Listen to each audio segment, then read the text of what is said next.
যখন পুরো পৃথিবী ঘুমিয়ে থাকে তখন হাওরের জেলেদের যুদ্ধ শুরু হয়।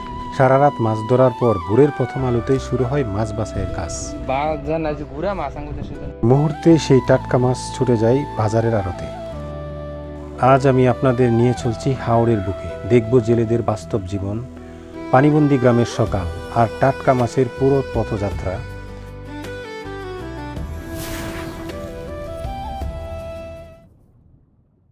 আসসালামু আলাইকুম, আশা করি সবাই ভালো আছেন। আজকে আমার ভ্রমণ শুরু করছি ময়মনসিংহের বালুকা বাসস্ট্যান্ড থেকে। গন্তব্য বাংলাদেশের অপরূপ হাওর অঞ্চল। প্রায় 1.5 ঘন্টা পথ পাড়ি দিয়ে প্রথমে পৌঁছে গেলাম কিশোরগঞ্জের জেলখানার মোড়। এখান থেকে আমাদের হাওর যাত্রার আসল অধ্যায় শুরু। জেলখানার মোড় পেরিয়ে যত সামনে এগুচ্ছি ততই বদলে যাচ্ছে চারপাশের দৃশ্য।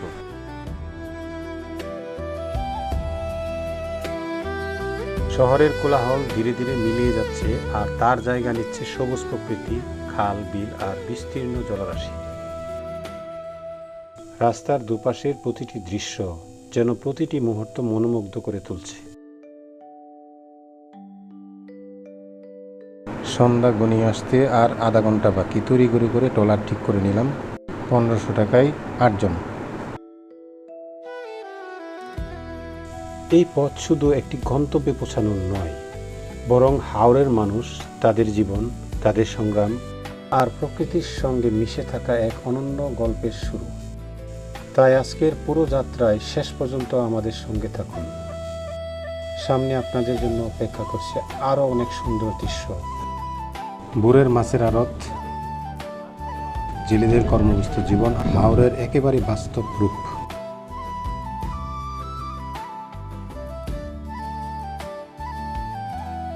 পরের দিন রাতটা কাটিয়েছিলাম মিঠামনির একটি আবাসিক হোটেলে। ভোরের আলো ফোটার আগে ঘুম থেকে উঠে বেরিয়ে পড়লাম হাওরের আসল সৌন্দর্য খোঁজার জন্য। দেখব জেলেদের প্রকৃত জীবন। হালকা কুয়াশা আর শীতল বাতাসে হাওরের পরিবেশ যেন আরও রহস্যময় হয়ে উঠেছে। ভোরের এই দৃশ্যটি সত্যিই ভাষায় প্রকাশ করার মতো নয়। এই মানুষগুলোর অক্লান্ত পরিশ্রমের কারণে প্রতিদিন আমাদের খাবারের টেবিলে পৌঁছে যায় টাটকা মাছ। আমি রয়েছি কিশোরগঞ্জের মিঠামইন এলাকা, যেটি বিশাল এবং বিস্তৃত এলাকা জুড়ে শুধু পানি, হাওর।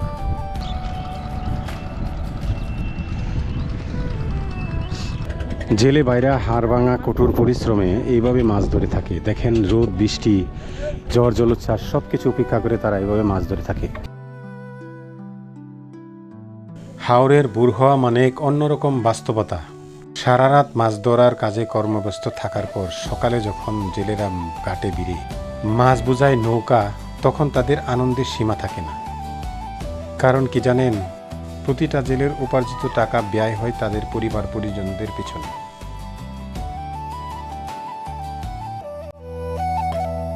যা মাছ ধরার, মাছ বেচার উপর নির্ভরশীল পুরো পরিবারটি। সুন্দর এই সকাল পেলাম, সুন্দর হাওর এবং সুন্দর সব কিছু এই মিঠামইন হাওরে। মাছ ধরার পর এই ছোট ডিঙ্গি নৌকায় করে নিয়ে যাচ্ছে মাছগুলি বাজারে। বন্ধুরা, এটি ছিল মিঠামইন হাওরের ভোরবেলার চিত্র, যা আমরা দেখতে পেলাম মাছ ধরার কাজে ব্যস্ত জেলেরা। এখন চলে যাচ্ছি অষ্টগ্রামের দিকে। সামনে দেখা যাচ্ছে মিঠামইন, অষ্টগ্রাম এবং ইটনা থানার 0 পয়েন্ট। এখানে আসতে হলে প্রথমে আসতে হবে কিশোরগঞ্জ শহরে, ট্রেনে কিংবা বাসে করে। তারপর সিএনজি, অটোরিকশায় করে আসবেন নিকলি। নিকলি থেকে ট্রলারে কিংবা স্পিড বোটে করে হাওর পাড়ি দিতে হবে। তারপর পৌঁছে যাবেন মিঠামইন, এবং মিঠামইন থেকে মাত্র 3 কিলো দূরত্বে এই 0 পয়েন্ট। ভাই, মাছ আছে নাকি দেখি ভাই।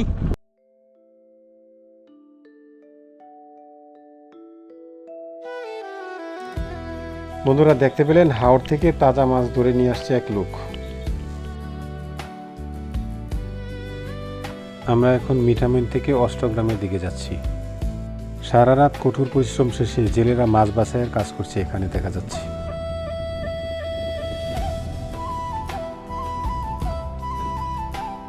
ভাই, আমরা মাছটি একটু ভিডিও করি ভাই।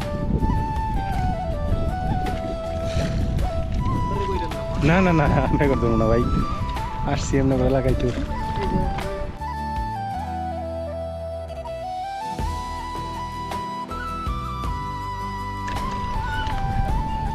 এগুলো এখন কই দিবেন, কই বেচবেন? বাজেটপুর বাজারে।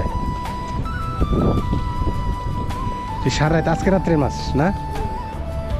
এটা ইটনা, মিঠামইন, নিকলি এবং অষ্টগ্রাম, আমার চারপাশে 4টি থানা শহর অবস্থিত এবং এই হাওর এলাকা। এখানে জেলেরা সারা রাত মাছ ধরার পর এইভাবে তারা মাছগুলি বাছাই কাজ করতেছে।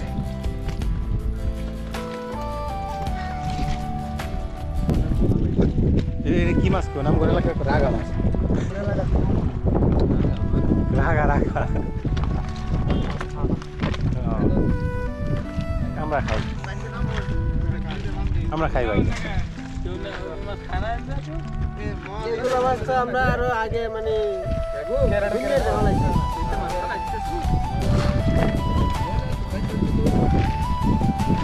এদিকে তোর কাঁকড়া বেচা হয় না, আসে তাই খায় মানে বলা হয় ওইগুলা কি মাছ কোন বুঝুরি? হ্যাঁ তারা চিকরা না, ওই যে যেটা গোলগাল মাথা, এটা কি গুতুম মাছ কই আমগুলা? গুতুম মাছ, ঠিক আছে। আমবাড়ি ভাই বালুকা, এটি কি টাকি মাছ? টাকি মাছ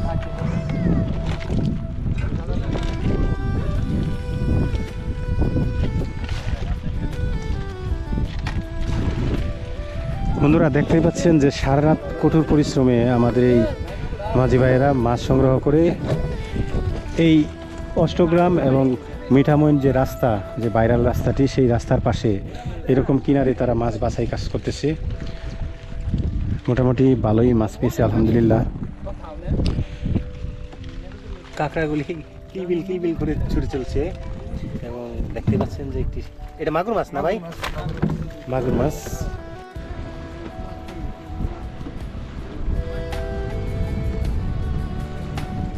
বন্ধুরা এই মাঝি ভাইদের নৌকায় দেখেন কি পরিমাণ কাঁকড়া, দেখেন নৌকা ভর্তি কাঁকড়া।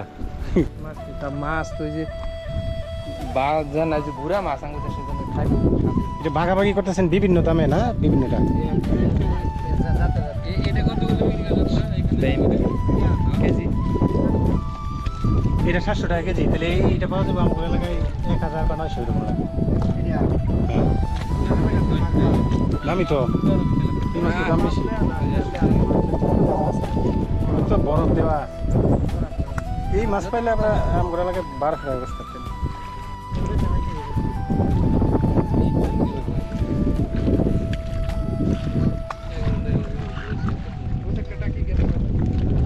ওটা কি চিতল মাছ না? ছোট বাইং মাছ, চিতল মাছ, টাকি মাছ, তারা বাইং, পুঁটি মাছ, বিভিন্ন প্রকার মাছ, ছোট বড়। ঠিক আছে ভাই, গেলাম, ধন্যবাদ। বন্ধুরা এই বর্ষাকালে মাঝিদের এই মাছ ধরার দৃশ্য এবং মাছ বাছাই করার দৃশ্যটি আসলেই খুবই ভালো লাগলো। সময় সকাল 7টা, 7:30 থেকে জেলেরা মাছ ধরার কাজে ব্যস্ত। অষ্টগ্রামের দিকে এগোতেই হাওরের বুকে ছড়িয়ে থাকা ছোট ছোট গ্রামগুলি চোখে পড়ল।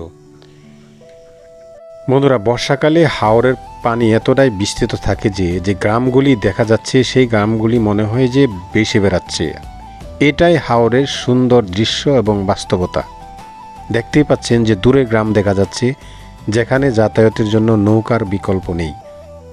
থেকে সাঁকু দেখা যাচ্ছে, সে সাঁকু ব্যবহার করে এই গ্রামের মানুষগুলোর জীবনও হয়ে যায় হাওরের মতো বৈচিত্র্যময়। বর্ষায় নৌকা হয়ে ওঠে তাদের প্রধান যাতায়াতের মাধ্যম। স্কুলে যাওয়া থেকে শুরু করে বাজারঘাট, চিকিৎসা কিংবা দৈনন্দিন প্রয়োজনে সব কিছুই চলে নৌকায়। বছরের পর বছর ধরে তারা প্রকৃতির সঙ্গে নিজেকে মানিয়ে নিয়ে গড়ে তুলছেন এক অনন্য জীবনযাত্রা। দূর থেকে দেখলে ছোট ছোট টিনের ঘর, গাছপালা আর চারদিকে অথই পানি মিলিয়ে মনে হয় যেন প্রকৃতি নিজের হাতে তৈরি করছে এক জীবন্ত ছবি। হাওরের এই সৌন্দর্য চোখে দেখার নয়, হৃদয়ে অনুভব করার মতো। অষ্টগ্রামের চারপাশে হাওরের মধ্যে যে গ্রামগুলো বর্ষাকালে পানির মধ্যে ভাসমান দ্বীপের মতো দেখায়, সেই গ্রামগুলো হলো নোয়াগাঁও, উসমানপুর, বাঙ্গাল, দেওঘর, কলমা, আদমপুর, কাস্তল এবং খায়েরপুর।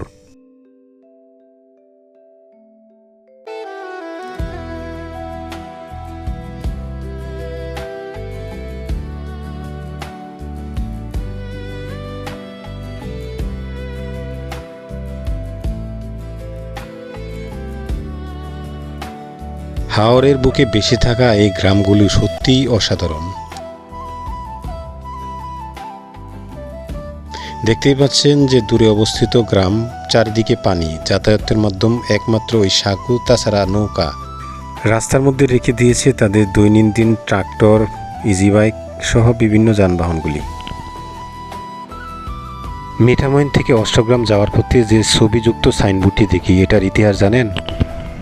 এখানে এটার নাম কডুবে গেছিল ওই দেখতে পাইরিয়া এদিক থেকে নৌকা আইছে এদিকে মহিলা ছিল আর পরে তিনটা ফুটা লোক আছে। এই ছেলে মারা গেছে পরে এই যে ফুলারা আইসিন ঘুরতো কোনটা লইয়া তিনজন লোকেরা হ্যাঁ পরে নৌকারা যখন পড়ছে এরা আয় দেয় আবুডু বাইতেছে হ্যাঁ পরে আর বাঁচাইতে একবার মানুষ বাইন না দিয়ে গেছে হ্যাঁ এভাবে রোড না দিয়ে গেছে যাওয়ার পরে আবার গেছে পরে ওই যে পানি একটা ফাঁক উঠে কোনার হ্যাঁ পানি ফাঁকটা মাঝে পড়েছে পরে পানি খায় ডাবাই দিছে ডাবাই নিয়ে হারের লোক সবাই দিছে এরপরে আর বাঁচতে এরপরে এই হেরা বাচ্চা টিভি যারা নৌকা বইরে গেছে হেরা বাচ্চা আর বাচ্চা আসলে ছেলেটি ছিল জলযোদ্ধা। বন্ধুরা, এটি হলো অষ্টগ্রামের জিরো পয়েন্ট, যেখানে জাহাজের প্রতিকৃতি করে রাখা হয়েছে। বন্ধুরা, জিরো পয়েন্ট থেকে এখন আমরা রওনা দিলাম অষ্টগ্রামের বাজারের উদ্দেশ্যে। দেখতেই পাচ্ছেন যে নদীতে নৌকা চলছে, রাস্তায় চলছে ইজি বাইক। এটি হলো সকাল 8:30টার চিত্র। ঘাটে নৌকাগুলি বাঁধা। এখানকার যে লোকজন, তারা এই নৌকাগুলি দৈনন্দিন কাজে ব্যবহার করে থাকে। দেখতে পাওয়া যাচ্ছে যে বড় নৌকা ট্রলারগুলি বাঁধা। এখান থেকে বাজিতপুর সহ বিভিন্ন এলাকায় এই যাতায়াত করে থাকে এখানকার লোকজন এই নৌকায় করে। আমরা এখন যাব বাজিতপুর। বাজিতপুরে গিয়ে দেখব যে মাছগুলি হাওরে ধরে সেখানে বিক্রি করা, সে সম্পর্কে দেখব এবং জানবো এবং আপনাদেরকে জানাবো। এটি হলো বাজিতপুর ঘাট। বন্ধুরা, চলুন দেখে আসি বাজিতপুর মাছের আড়তের কি অবস্থা।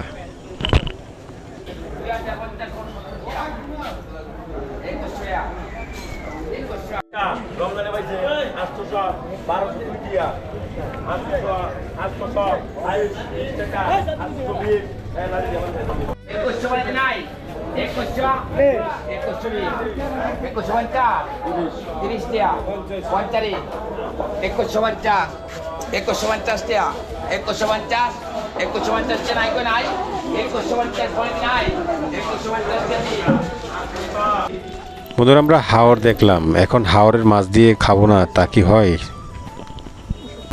বন্ধুরা, এখন আমরা ঢুকে পড়লাম হাওরের পাশে গড়ে ওঠা একটি র্যান্ডম হোটেলে, যেখানে হাওরের তাজা মাছের তরকারি দিয়ে ভাত খাবো।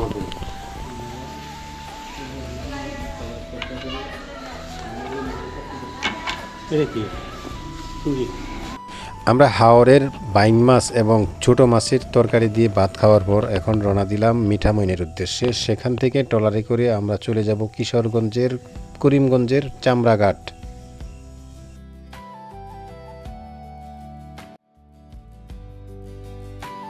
বন্ধুরা, এখন যে দৃশ্যগুলি দেখছেন, এটি হলো মিঠামইনের পাশে গড়ে ওঠা সেনা ক্যাম্পের এপারে, যেখানে গ্রামের লোকজন তাদের বসতবাড়ি, তাদের জীবনযাত্রা সব কিছুই দেখতে পাবেন এই পেরিবাদের ওপর নির্মিত ঘাটটিতে। এটা হলো মিঠামইন ঘাট, যেখান থেকে কিশোরগঞ্জের বালুখালী কিংবা চামড়াঘাট বা বিভিন্ন এলাকায় যাতায়াত করে। এখানে একটি ফেরি ছিল, কিন্তু বর্তমানে বন্ধ, তাই যাতায়াত করতে হলে ট্রলারে করে যেতে হয়। আমরা ট্রলারে উঠে গেলাম। ট্রলার কিশোরগঞ্জের উদ্দেশ্যে ছেড়ে দিল। মোটরসাইকেল নিবে 150 টাকা এবং জনপ্রতি 80 টাকা। এ বলে আমরা ট্রলারে উঠে গেলাম। দেখতেই পাচ্ছি যে হাওরের দৃশ্য, দূর দূরান্তে শুধু রাস্তা দেখা যায়, ব্রিজ দেখা যায়, ক্ষণে ক্ষণে অনেক নৌকা যাতায়াত করতেছে, কেউ পিকনিকে, কেউ দৈনন্দিন কাজে। এরকম নৌকাগুলি ছুটে বেড়াচ্ছে নদীর এপার থেকে ওপার, এদিক থেকে সেদিক। আমরা যে ট্রলারটিতে যাচ্ছি, প্রায় 200-র উপরে লোক, বিভিন্ন কাজে বিভিন্ন প্রয়োজনে ছুটে বেড়াচ্ছে এই লোকজন। এটি হলো বালুখালী কিংবা চামড়াঘাট, কিশোরগঞ্জের করিমগঞ্জের এই ঘাটটি। এখান থেকে কিশোরগঞ্জ শহর মাত্র 18 কিলো। সিএনজি কিংবা অটো রিক্সায় গেলে আধা ঘন্টা সময় লাগে। আমরা বাইকে করে আসলাম, বাইকে করে ফিরছি। ভিডিওটি কেমন লেগেছে সবাই আমাকে জানাবেন এবং যারা সাবস্ক্রাইব করেননি সবাই সাবস্ক্রাইব করে দিবেন। সবার সুস্বাস্থ্য কামনা করে বিদায় নিচ্ছি। আল্লাহ হাফেজ।